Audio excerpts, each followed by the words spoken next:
Good day, everyone. My name is Jan Sanders Pazon, 19 years old, from Ameria Biliran, and I am from BCMT1 Alpha. Today, I am presenting the existence of a maximally great being, or MGB in short. The question number one is the existence of a maximally great being. A maximally great being, or MGB, is often defined as a being that possesses all possible perfections, including omniscience, omnipotence, and moral imperfection. Many arguments for God's existence rely on scientific and philosophical evidence to support this claim.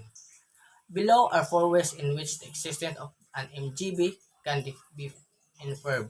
Letter A is the information in DNA. DNA is a complex and highly organized system of information that functions as the blueprint for life. The information encoded in DNA resembles a language with specific instructions for protein synthesis and cellular function. Given that information is typically the product of an intelligent mind, this aligns with the concept of an MGB as the ultimate source of an intelligence and purpose in the universe. The letter B is the fine-tuning of the universe. The fine-tuning argument asserts that the universe is precisely calibrated for life, constants such as the gravitational force, the strong nuclear force, and the cosmological constant must fall within an extraordinarily narrow range for life to exist. The probability of these values occurring by chance is astronomically small, leading many to infer that an intelligent designer consent with the notion of an MGB intentionally set these parameters. Letter C is the insistence of absolute moral values and the duties absolute moral values such as the beliefs that murder, torture, or oppression are the inherent wrong, suggests a moral lawgiver. If morality were subjective, this principle would be mere social construct rather than object truths. The fact that humans universally recognize certain actions as good or evil implies the existence of an object moral standard which many theists identify with the moral perfection of an MGB. Letter D. Irreducible complexity. The concept of irreducible complexity are proposed by biochemist Michael Behe. State that certain biological systems are too complex to have evolved through gradual modification. Example include the bacterial and the blood clotting cascade, which require multiple interdependent parts to function. If any component is removed, the system fails.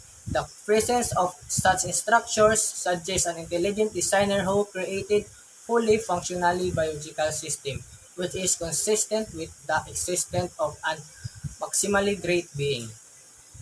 The question number two is resolving the debate between creation and evolution. The debate between creation and evolution concerns the origin of life and the universe. Creationism attributes the origin of life to a supernatural being, whereas evolutionary theory explains the diversity of life through natural process. However, this perspective do not have to be entirely contradictory. The principle of sufficient reason states that everything that exists must have an explanation for its existence, whether through necessity or an external cause.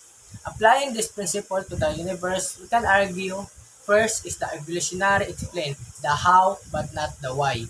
Evolution describes biological change over time but does not explain the origin of life, the fine-tuning of physical laws, or the existence of consciousness and morality.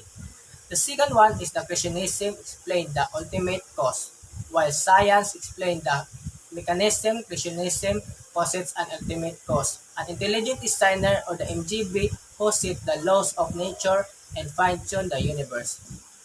The last one is the compatibility through theistic evolution. Some scholars reconcile creation and evolution by processing that God used evolutionary process as his means of creation, allowing for both scientific explanation and divine intentionality. And that's all. Thank you.